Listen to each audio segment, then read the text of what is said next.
Naniwala ba kayo mga kapatid na sa inyong kinaupuan ngayon itinakda na ng Diyos? Naniniwala ba kayo na kung kayo'y late, itinakda rin ng Diyos? Naniniwala ba kayo na kapag kayo nadapa, itinakda rin ng Diyos? Hindi kayo naniniwala? Naniniwala ba kayo kapag kayo ay gumagawa ng kasalanan, itinakda rin ng Diyos? Yan po ang ating sasagutin ngayong mga katanungan yan sa ating paksa. Tinawag nito na ang pagtatakda ng Diyos. Sa inyo pong mga handouts, andyan po ang buong pag-aaral tungkol sa pagtatakda ng Diyos. Kung di man natin matapos, maaari yung pag-aralan, basahin nyo lang ang bawat references na nakalagay dyan. The decree of God. Ito po ay ang pangatlong doktrina o lessons na napapaloob sa ating 1689 Confession of Faith.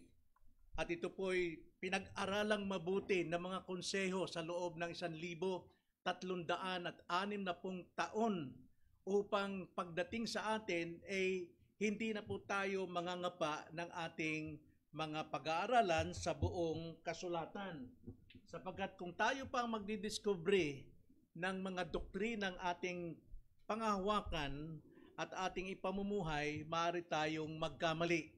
So hindi ko sinasabing walang mali o walang pagkukulang ang 1689. Mayroon po itong kakulangan sapagkat gawa ng tao, ngunit nagbubuhat sa salita ng Diyos na walang pagkakamali. Ito'y sapat, tiyak, at hindi maaring magkamali.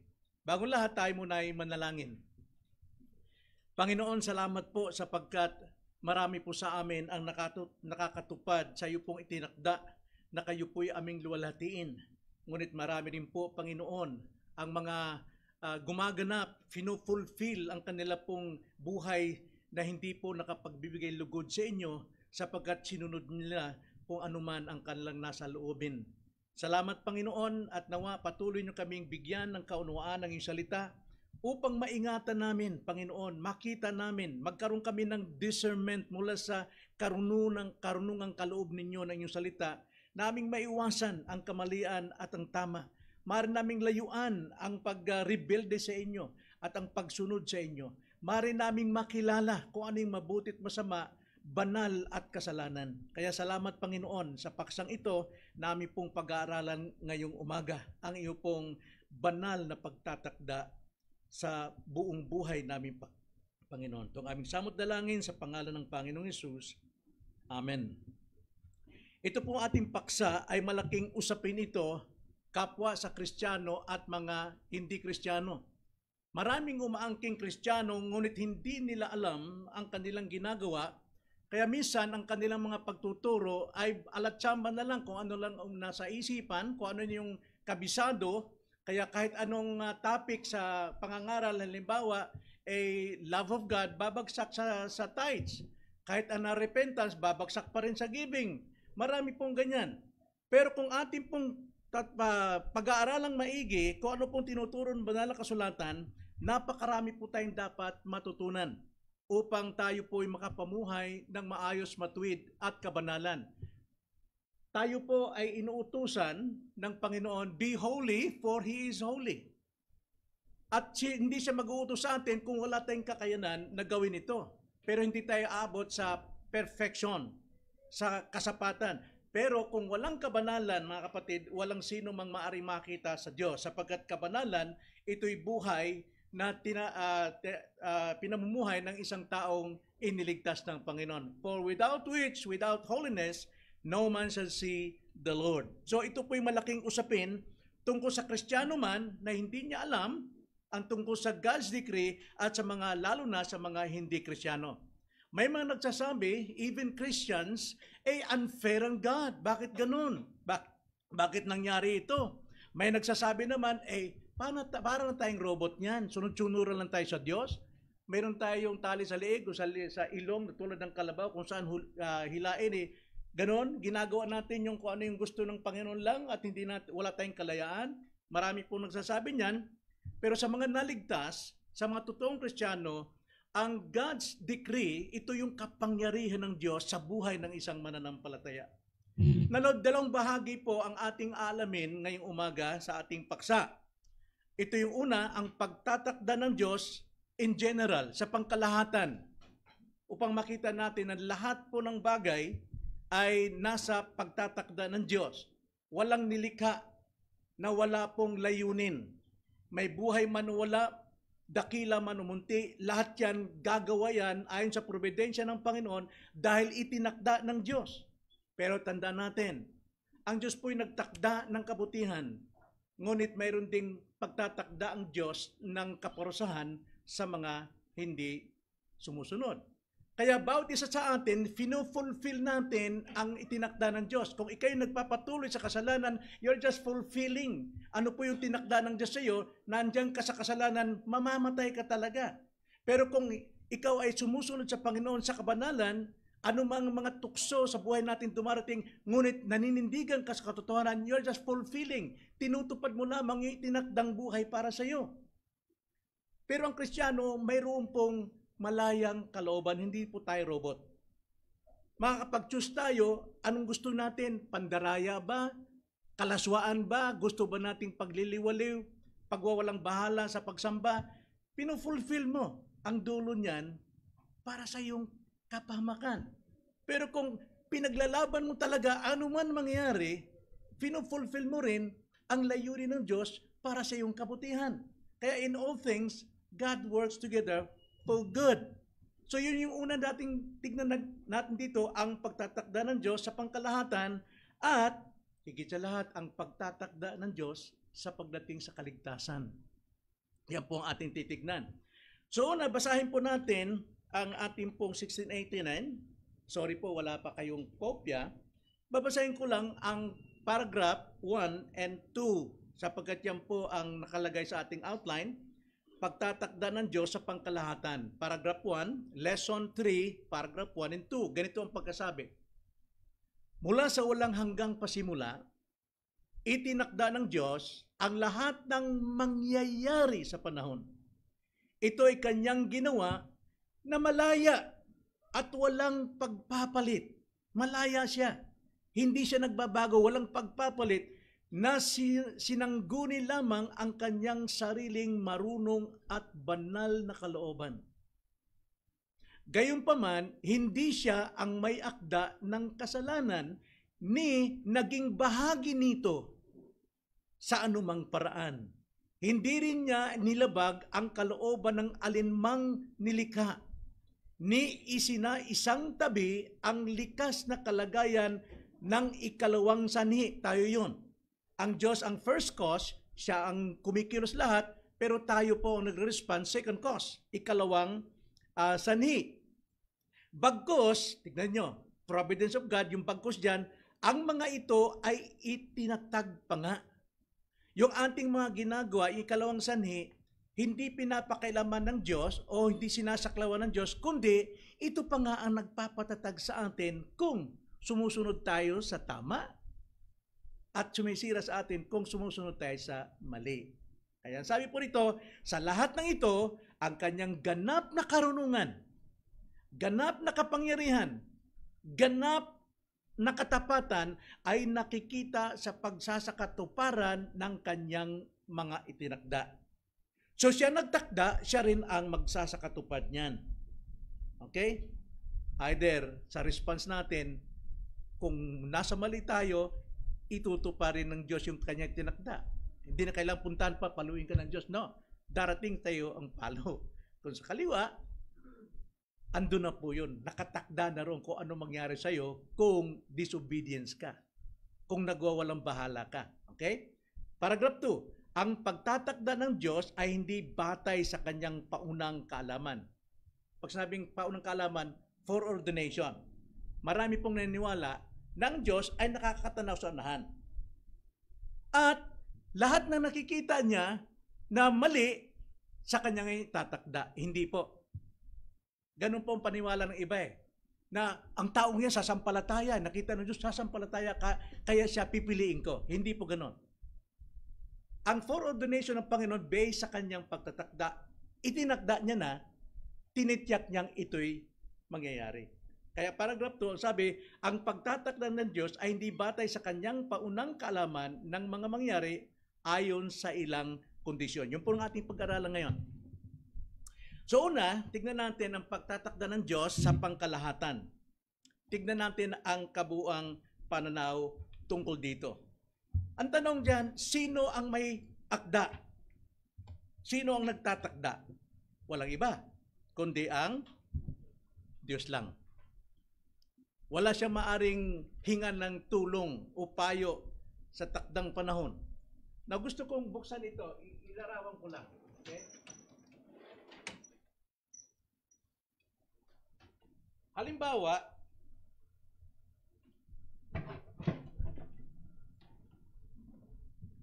anong nakikita nyo rito? Wala. Okay. Pag sinabing wala, eternity. Eternidad. Sinong nasa eternidad? Ang Diyos. So, hindi ko pwedeng i-drawing ang Diyos kung saan dahil magkakaroon siya ng simula. Okay? Ngunit, ang Diyos ay naglikha ng simula. Ano yon? Ang sinimulan niya? Ang daigdig. Okay? Daigdig at sa buong sangsinoob. Okay? Ang Diyos, biyan pa. Andiyan na siya. Itinakda niya mula sa eternidad na maglilikha siya ng mundo. Itinakda niya sa walang hanggang eternidad na maglikha siya ng lahat ng bagay. May buhay man wala, maliit man malaki, at magtatakda siya ng mga tao. At maliban doon, tinakda niya rin kung ano ang gagawin ng tao. So wala siyang kinunan na payo para kung ano yung dapat niyang gawin. Itinakda niya na, kaya niya ginagawa. Okay? So, makikita natin na sa ating paragraph, ganito ang pagsasabi sa paragraph 1, verse 1, mula sa walang hanggang pasimula, itinakda ng Diyos ang lahat ng mangyayari sa panahon. So, andyan ang Diyos, nagkaroon tayo ng simula. Kaya mayroon tayong simula na, day 1, no? Nung nilikha niya ang langit at ang lupa. So, nagbibilang na tayo. At ito, mga kapatid,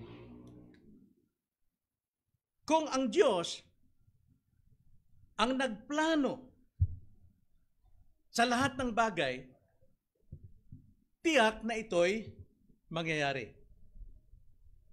Okay?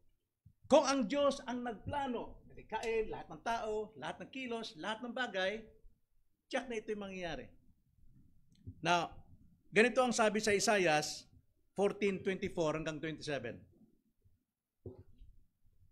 Ang Panginoon ng mga hukbo ay sumumpa.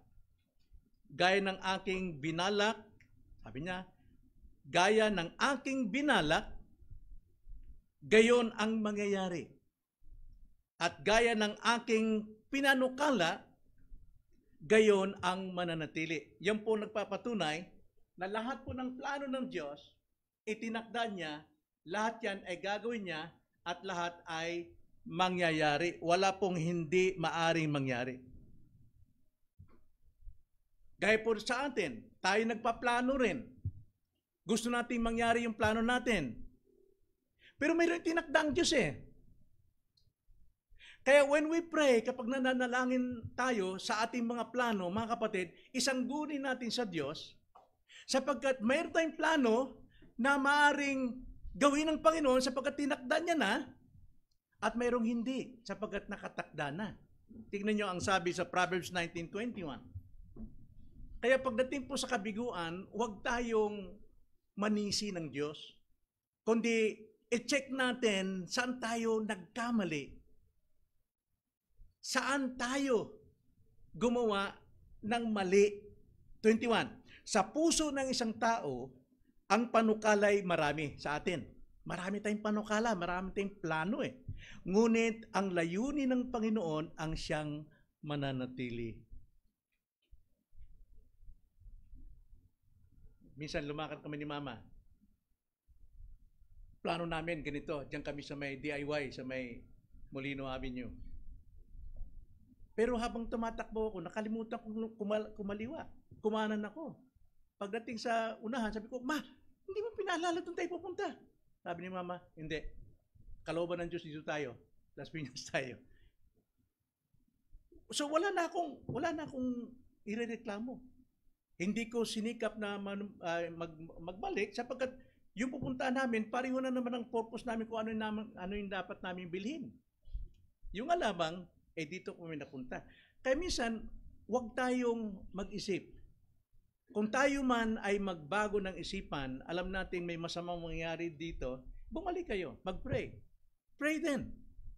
Huwag tayong magtiwala sa ating sariling mga isipan, kundi ibigay natin sa Panginoon, itutuwid niya ang ating mga landasin. Kaya sa puso ng isang tao, ang panukalay marami, ngunit ang layunin ng Panginoon ang siyang mananatili.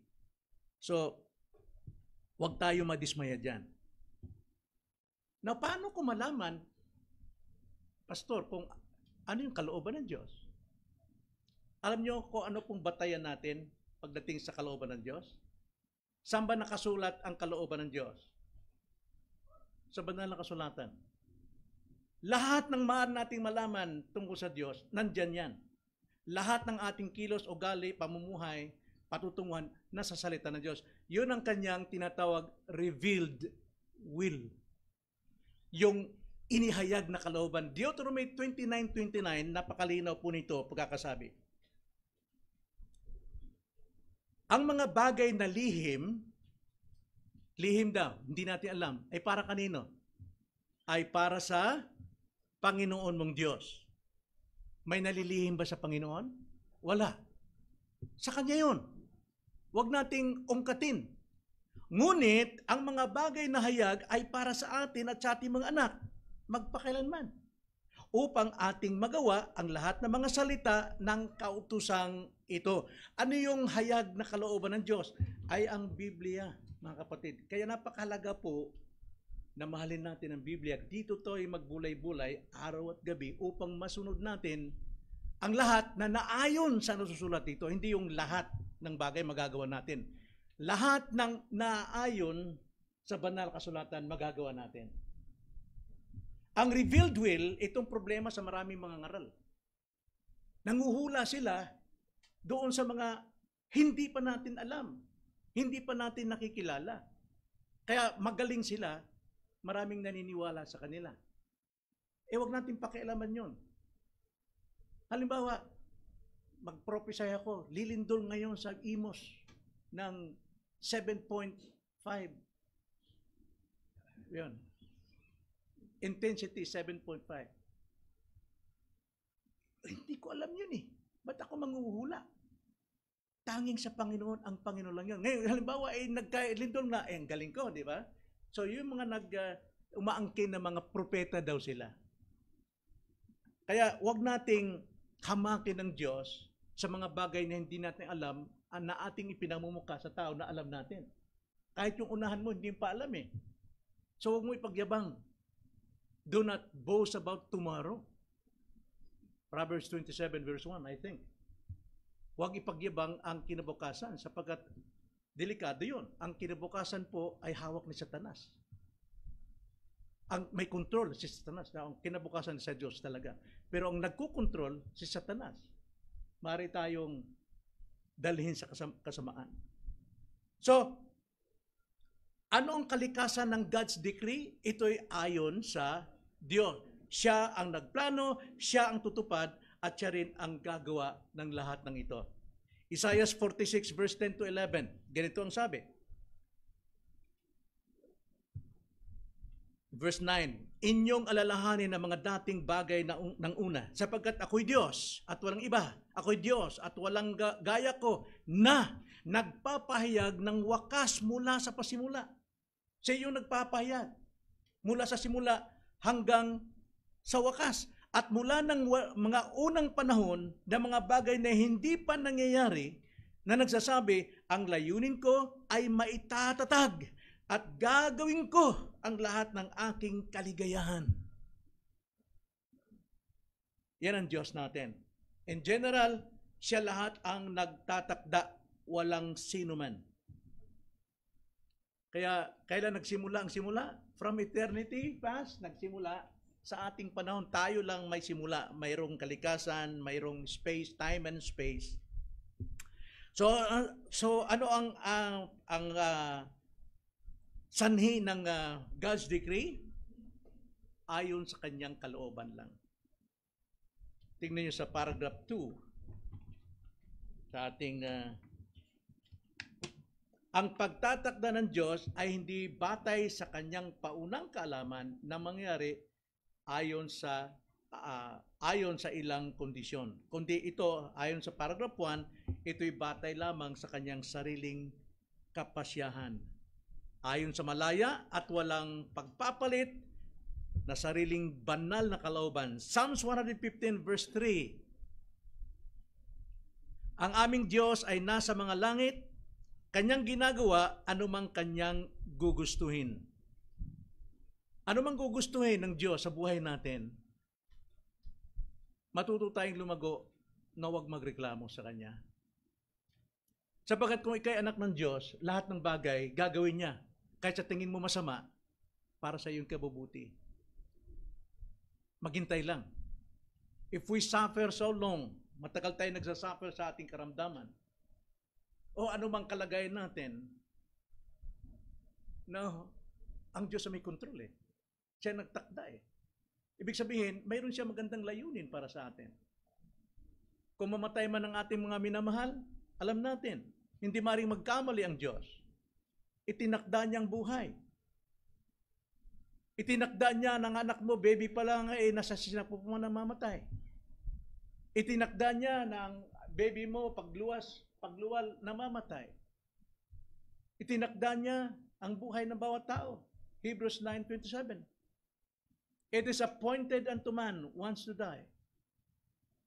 Ang mabigat lang, mayroon di tinakdang kaparusahan. Kung hindi lumalakad sa katotohanan.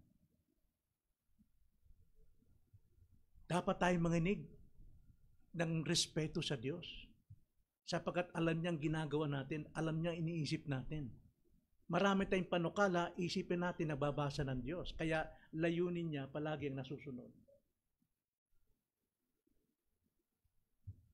Di ba dapat lang na maging faithful tayo, hindi tayo magyabang? Tanda natin, ang pagyayabang kasunod niyan ay kahihiyan at kaguluhan. Pride cometh before destruction. Kaya nga, tingnan nyo, karamihan nagyayabang, ibinabagsak, binababa ng Panginoon eh. Dahil alam ng Panginoon ang ating iniisip. Psalms 135 verse 6, tingnan nyo kung paano siya Diyos na soberano.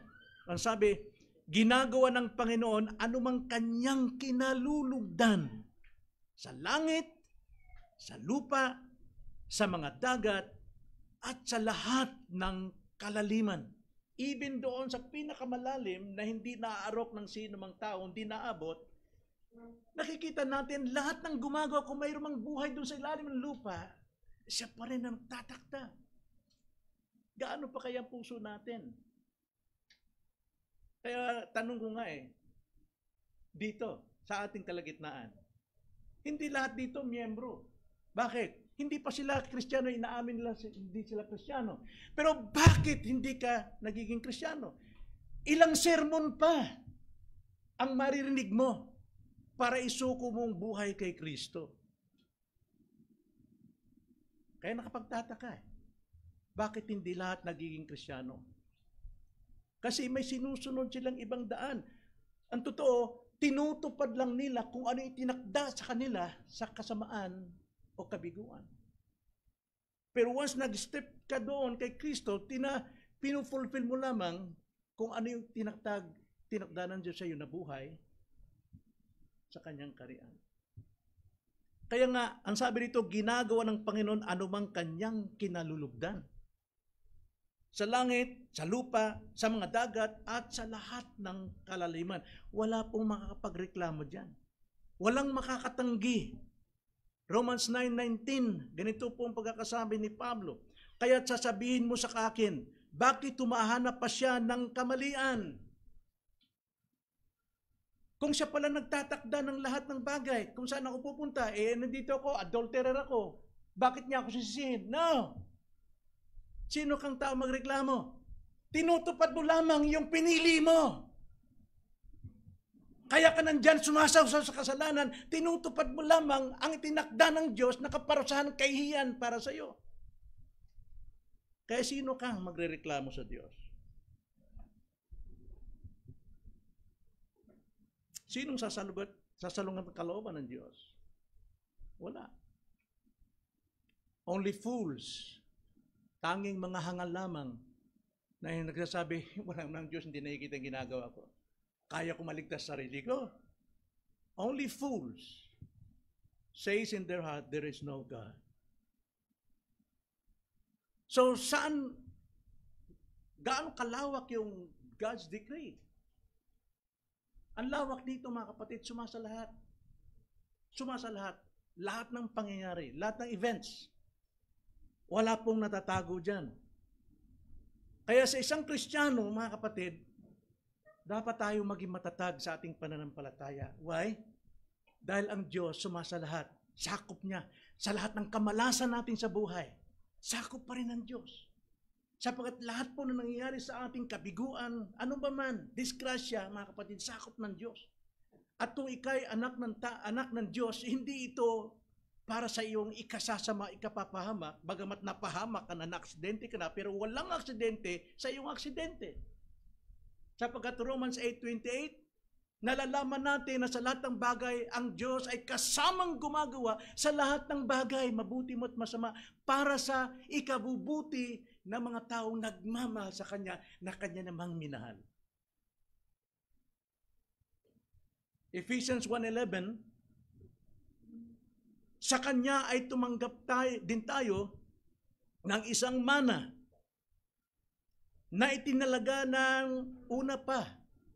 Meron tayong mana sa langit na ginugordyahan ng Diyos na ating pinamumuhay sa pananampalataya na itinalaga na ng una pa ayon sa layunin niya na gumagawa ng lahat ng mga bagay ayon sa kanyang pasya at kalooban. So, maging buhay natin sa Kristiyano rito, hindi tayo nabubuhay sa ating sarili. In Him we live and move and have our being. Nandyan tayo sa kanyang pagtatakda. Nandyan tayo sa kanyang providensya. Nandyan tayo sa kanyang biyaya. I will never leave you nor forsake you. Kahit na nandyan pa sa nag-aapoy ng mga pagsubok sa atin, God's promise remains. I will never leave you nor forsake you. So, anong dapat natin gawin? Kaya, yung mga Kristiyano sa Hebrews na sinusunog doon, nagpupuri sila. Why? Dahil hindi sila iniwan, pababayaan ng Diyos. Tayo, kunting problema natin, iniiwan na natin ng Diyos.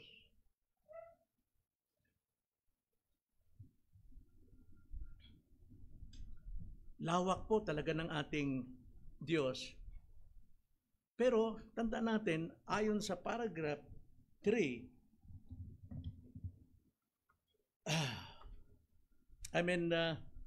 paragraph 1, part 3, ganito ang sabi.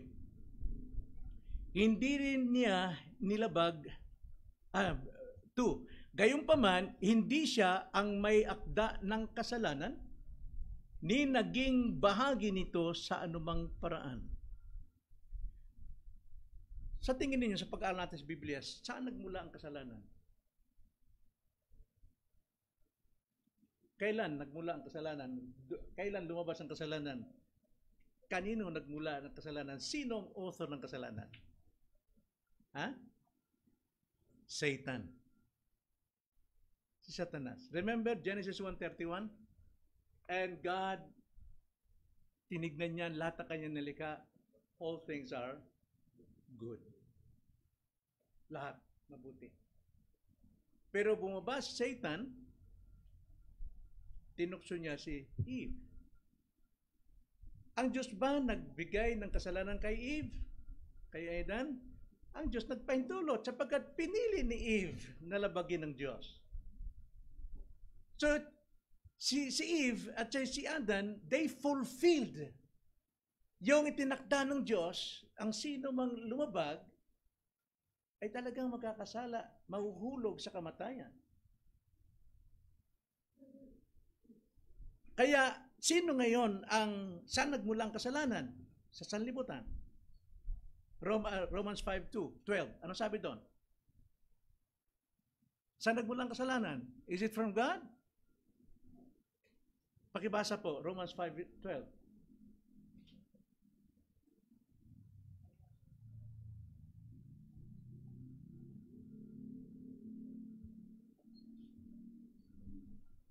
Diyan na? Kaya kung sa paanong sa pamamagitan ng isang tao ay pumasok ang kasalanan Mhm. sa sanlibutan, at sa pamamagitan ng kasalanan ay ang kamatayan. Kaya dumating sa lahat ng mga tao ang kamatayan, sapagkat ang lahat ay nagkasala. Okay, kanino nagsimula? Sa isang tao. Sino yung taong yon? Bakit si Adan ang tinawag samantalang si Eve naman Si Eve naman ang unang nagkasala. Head of the family. Yes. Pero sa doktrina, si Eve ay tinukso, di ba? Na-tempt. Pero si Adan, kusang ginawa ang kasalanan, ang tukso. Kaya kay Adan, nabunto ng lahat. Pero saan nagmula ang kasalanan? Sino ang unang nagtukso kay Eva? Now, sino Satan? Angel of light. Kaya ang kasalanan nagmula sa anghel at sa tao, never sa Diyos, but God allows it. Bakit po? Mayroon na siya itinakda eh. So alam pala ng Diyos na magkakasala ang tao? Yes, of course! Sapagkat kung hindi, hindi siya Diyos, wala siyang alam. Alam ng Diyos na babagsak ang tao sa kasalanan, pero hindi sa Kanya nagmula ang anumang kasalanan, ni kabahagi sa anumang paraan pagdating sa kasalanan. James 1:13, ganito ang sabi, huwag sabihin ng sino man kapag siya'y tinutukso, ako'y tinutukso ng Diyos. Sapagkat ang Diyos ay hindi natutukso ng masasama at hindi rin siya nanunukso sa sinuman. 14, ngunit ang bawat tao ay natutukso ng sarili niyang pagnanasa. Kaya ka nandyan sa kasalanan, kaya ka nandyan sa lugmok ng kasalanan dahil pinili mo. Pinili mo yung itinakdang kasamaan, kapamakan na itinakda na. Kaya nga, sarili niyang pagnanasa kapag siya'y nahila at naakit nito. Ang Diyos po ay walang bahagi sa kasalanan because God is light, He is holy.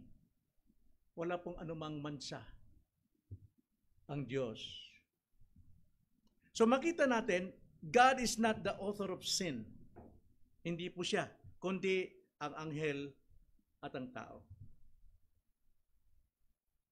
Kaya dito mga kapatid, sa ating pong pag-aaral, ang kasalanan po at ang Diyos, misteryo yan. Walang kaugnayan ng Diyos, hindi siyang author ng kasalanan, pero ipinahintulot niya sapagkat mayroon siyang pagtatakda.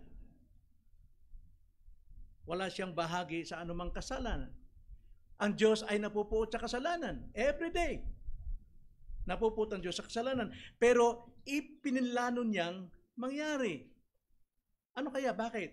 Ang Bible is God's history.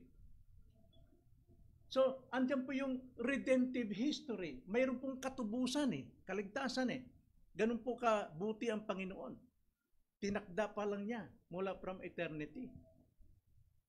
Kaya nga, ang kasalanan ay nagmumula sa tao. Kahit ang pinakamabuting tao ay gumagawa pa rin ng kasalanan. Ecclesiastes 7:20, ganito ang sabi, tunay na walang matuwid sa lupa na gumagawa ng mabuti ay hindi nagkakasala. Lahat ay nagkakasala. Kaya lahat po ay napapasailalim sa tinatawag na permissive will ng Panginoon. Ipinapahintulot ng Diyos Pero actually, tayo mismo ang gusto talaga na kumaliwa Ayaw nating kumanan. Kaya nga, ipinintulot ng Diyos na anihin mo lahat ng mga kasamaan dahil matigas ang ulo mo. Rebelde ka, ayaw mo bang maniwala sa Diyos? Ayaw mo maniwala kay Jesus? Ayaw mo maniwalang makasalanan ka papuntang impyerno? Kaya sinisabi mo, sa relihiyon ako maliligtas. Sa sarili kong paraan ako maliligtas. So God permits it na magdusa ka. Pero Diyos ay mabiyaya. Ang kanyang biyaya po ay long-suffering, mahaba pong pagtitiis ng Diyos. Binibigyan tayo ng pagkakataong magsisi. Kaya po, yung pong paniwala ngayon, maging sa pulpit, narinig ko yan kapalaran mo yan Pag sinabing, yan ang palad mo Itinakda ka ng Diyos dyan. Halimbawa, sa homosexual, itinakda ka ng Diyos na maging ganyan ka. No? Hindi nagtakda ang Panginoon dyan. Hindi yan kapalaran. Kapalaran Kapalaran mo yan. Yan gusto ng Diyos. Sapagkat ang kapalaran po baka sakali, parang sa Bisaya ba, panaghap ba? Fatalism. Marami pong ganun. Mga kapatid, aanihin mo yung kapalaran mo. Yan ang kapalaran mo. Kahit anong gawin mo, hindi ka talaga maliligtas. Hindi ka talaga magbabago. Yan ang kapalaran mo. Mali po. Ito po ay, ang God's decree po ay salungat at tinatanggihan ang paniniwalang kapalaran. Tadhana, tinatadhana. Wala pong tinatadhana. Ang Diyos po ang may likha at may pahintulot. Kaya nga pati yung, di ba, yung tinatawag na Mother Nature, nagalit ng Mother Nature, kaya tayo binaha ni Lindol. Walang Mother Nature. Lahat po ay nasa providensya ng Diyos. Lahat ay nasa pagtatakda ng Diyos. Kaya marami pong sumasamba sa nature Dahil hindi nila alam kung sino ang Diyos. Mapapahamak talaga sila. So pagdating po sa kapalaran, mga kapatid, ang tao po ay may kalayaan. May kalayaan. Nung nilikha ng Diyos, si Adan at si Eva, mayroon silang kalayaan, free will. Bagamat hindi naman sila ay holy, pero not perfect, sapagkat andun pa rin yung kalayaan nila na pumili ng mag-disobey sa God o sumunod sa Panginoon. At hindi yan nawala sa atin. Ngunit nung magkasala ang tao, mga kapatid, ang kanyang will ay alipin ng kasalanan. Kaya mas lamang ang pagsunod sa kasalanan. Kaya siya hindi na po malaya sa kanyang kalooban. Malaya na makapaglingkod sa Diyos sa Espiritu. Siya'y alipin na ng kasalanan. Kaya kahit anong kasaba dyan, ngawan mo yan, matigas ang ulo mo, hindi ka nagbabago, bakit hindi ka sumusunod? Siya'y alipin ng kasalanan. Yung kanyang kalooban, alipin. Pero malaya niyang gawin anumang mabuti o tama sa kanyang sariling buhay. Tulad halimbawa ng isang aquarium.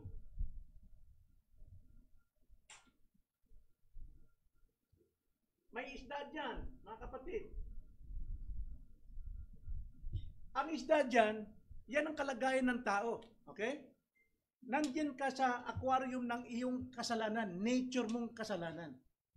Wala kang kalayaan pagdating sa labas, spiritual. Nandiyan ka, lumalangoy kang malaya dyan. Magtayo ka ng 10 building ng reliyon mo, malaya ka dyan. Gawin mo lahat ang mabuti sa loob ng kasalanan, buhay mo kasalanan, gawin mo. Tumulong ka sa mga tao, mag-donate ka ng 5,000, milyon, magbigay ka lahat, pero nandiyan ka pa rin sa nature mo as a sinner. Wala kang kalayaang pumili sa Diyos. Kailangan ang Diyos ang babasag ng buhay mo, ng nature mo, upang makakilala ka sa Kanya.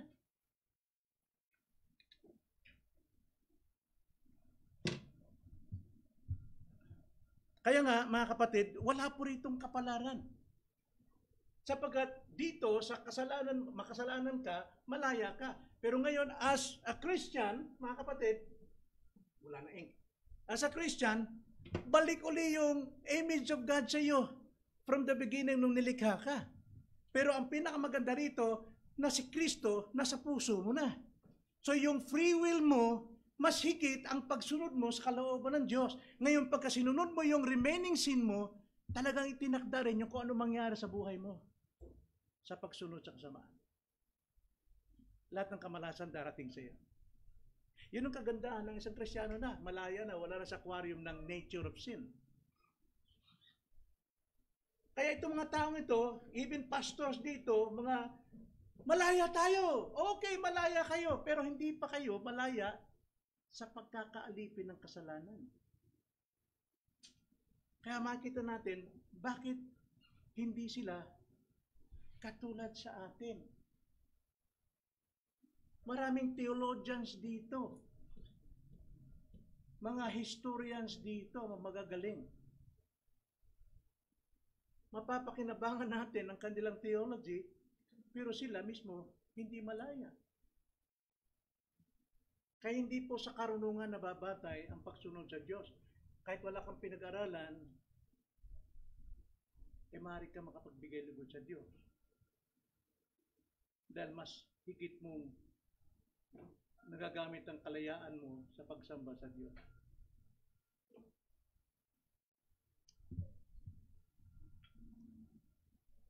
So, ang tao mayroong kalooban. Hindi siya manika, hindi siya robot na sunod-sunuran, hindi siya pinipilit o napipilit para magkasala. It depends on him or her. Nakadepende sa kanya. Hindi nilabag ng Diyos ang kalooban ng alinmang nilikha. Ni hindi niya isinasatabi ang ikalawang sanhi. Bagkus ay itinatag pa nga. Like for example, kay Joseph, basahin natin ang Genesis chapter 50. Si Joseph, sa chapter 50, verse 20, malaya yung mga kapatid niya na gawin sa kanya anumang gustuhin nila. Si Joseph, hindi siya lumaban, hindi siya nagrebelde, kundi siya po'y nagpupuri sa Diyos. Lagi niyang kasama ang Panginoon. Kaya sabi nito ni Joseph sa bandang huli, ang sabi niya, kayo'y nagnasa ng masama laban sa akin. Kalayaan yon. Ngunit inilagay ng Diyos para sa kabutihan. Nakita nyo? Yung lahat po ng pangyayari sa buhay ni Joseph at lahat ng ginawa ng kasamaan ng kanyang mga kapatid, 11 kapatid, pinagtulong-tulungan siya against one, Joseph. Ito ang theology ni Joseph. Sabi niya, kayo'y nagnasa ng masama laban sa akin, ngunit inilagay ng Diyos para sa kabutihan upang mangyari ang gaya sa araw na ito. Mangyari ang alin? Itinakda ng Diyos sa araw na ito upang mapanatiling buhay ang napakaraming tao. Yang nangyari pala yung kaimbihan ng mga kapatid na kanilang pahirapan si Joseph at nangyari din na si Joseph hindi lumaban sa Diyos sapagkat nagtitiwala sa Diyos upang may sa katuparan ang mas malaking pakinabang sa buong bansa, sa buong mundo. Ganun po ang itinakda pong kamatayan ng ating Panginoong Kristo. Na bagamat siya'y pinahirapan, hinagupit, ipinako, pero walang tinig lumabas sa kanyang labi para siyang maamong tupa sa katayan. Bakit po? Para sa ikaliligtas ng maraming makasalanan. Grabe yung pagtatakda ng Diyos. Sa Acts chapter 2 verse 23, ang sabi, siya na ibinigay sa takdang pasya ay paunang kaalaman ng Diyos ay inyong ipinako sa krus at pinatay sa pamamagitan ng kamay ng mga makasalanan. Ang tanong dyan, bakit natin sisisihin yung mga nagpako sa kanya at pumatay sa kanya, itinakda na pala.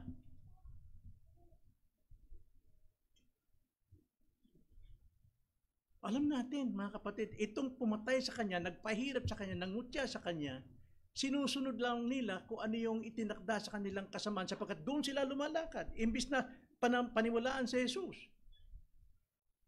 Mangyayari kayo may pako si Kristo? Hindi ko alam kung anong paraan ng Diyos kasi ang layunin ng Panginoon before the foundation of the world is to save His people. Hindi ko na alam yun. That is God's secretive will.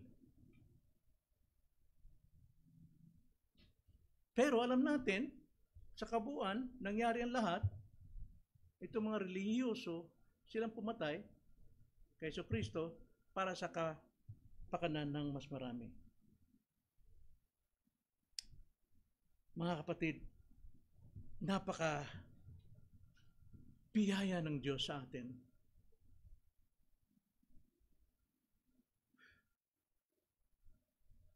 So ano makikita natin sa God's decree? Dito po sa pagtatakda ng Diyos, talagang lantad, hayag ang kanyang wisdom, ang kanyang karunungan. Hindi kumpara sa atin, ang karunungan ng Diyos higit pa mataas sa langit. Hindi natin siya maarok. Ngunit ginawa niya lahat. Pag unfold po ng history sa buhay natin, yung pala yun. Yung pala yun. Yung pala nangyari sa akin sa unang panahon. Tinutupad ko lang yung kasamaang ginagawa ko dahil mas ginusto ko na pumasok ako sa tukso. Pero salamat sa Panginoon, sa kabila ng aking pagkamakasalanan, isa ako sa kanyang pinili. Nag-intervene siya sa buhay ko from eternity past. Ephesians 1:4 na ikaw ay pinili bago pa lamang likhain ng mundo. Pero dahil ikay may malayang kalooban, nagkikipagsawsaw ka sa iba't ibang mga kasalanan. Pero hindi maaring hindi matupad ang itinakda ng Diyos ng sino mang kanyang pinili, hindi mapapahamak. Kahit naghihingalo ka, darating pa rin sa iyo ang kaligtasan. Kaya napakalaga po mag-share ng word sa mga naghihingalo. Karunungan ng Diyos ay talagang nahayag. Kanyang kapangyarihan, ang kanyang katapatan ay makikita natin sa katuparan ng kanyang biyaya, ng kanyang itinakda sa atin. So, ang God's decree, ang pagtatakda ng Diyos ay wala pong kondisyon. Ang sabi po sa paragraph 2, ang pagtatakda ng Diyos ay hindi batay sa kanyang paunang kaalaman ng mga mangyayari ayon sa ilang kondisyon. Ang God's decree po hindi po nakabatay sa paunang kaalaman. Pagkos, ang paunang kaalaman ay nakabatay sa kanyang plano, sa kanyang decree. Tinitiyak niya na lahat ay mangyayari. Halimbawa, Ephesians 1:11, ano itinakda sa atin, yung mana na itinakda sa atin sa mga Kristiyano, sa kanya tumanggap din tayo ng isang mana na itinalaga na ng una pa ayon sa layunin niya. Ayon sa layunin niya, na gumagawa ng lahat ng mga bagay ayon sa kanyang pasya at kalooban. Before the foundation of the world, tinanggap natin yung mana. Kaya, kung ating babasahin Isaiah 46 verse 8, ganito pong paliwanag. Inyong alalahanin ito at maging tiyak, isaisip ninyo uli kayong mga masuhayin. Inyong alalahanin ang mga dating bagay ng una, sapagkat ako'y Diyos at walang iba, ako'y Diyos at walang gaya ko na nagpapahayag ng wakas mula sa pasimula at mula ng mga unang panahon, pati yung ating mana, nandun eh. Ng mga bagay na hindi pa nangyayari, na nagsasabi, ang layunin ko ay maitatatag at gagawin ko ang lahat ng aking kaligayahan. Na tumatawag ng ibong mandaragit mula sa silangan ng taong gumagawa ng aking layunin mula sa malayong lupain, oo, aking sinabi, oo, aking papangyarihin. Aking pinanukala, oo, akin itong gagawin. Kaya po hindi po aksidente yung ating mana tinanggap ng Diyos.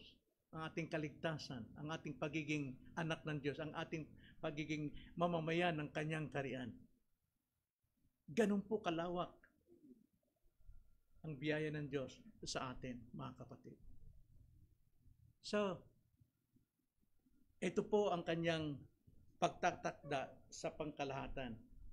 At next Sunday, Lord willing, ay ang pagtatakda niya sa kaligtasan. Napakaganda po, napakayaman po ng biyayang ito, ng doktrinang ito na maunawaan natin. Titibay ang ating panampalataya at ito lang masabi ko. Tandaan natin ito bilang paalala. Bago ka magdesisyon sa lahat ng iyong gagawin, tsakin mo alin ang tinutupad mo o pinufulfill mo na makapagbibigay luwalhati sa Diyos. Doon ka ba sa pagsuway o doon ka sa pagsunod? Diyan po makikita ang kalaguan ng pananampalataya mo dahil susundin mo kung ano yung tama. Sa Deuteronomy, ang sabi ni Moises, utos ng Diyos, tinatawagan ko ang langit. Maging saksi ninyo.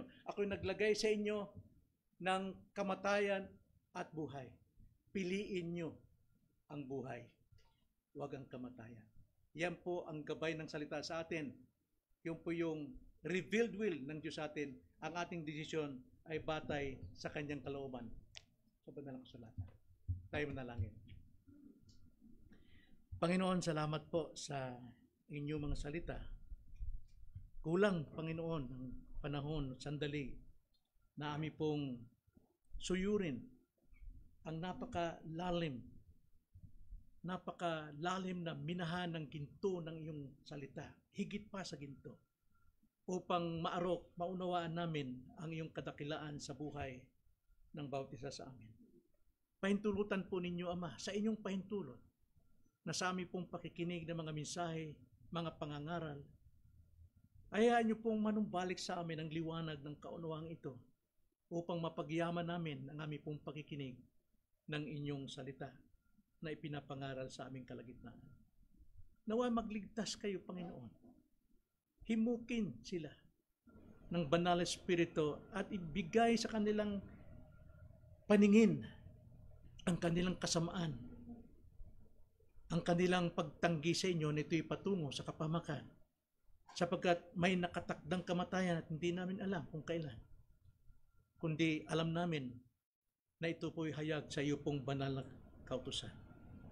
Maraming salamat po, itong aming dalangin sa pangalan ng Panginoong Hesus. Amen.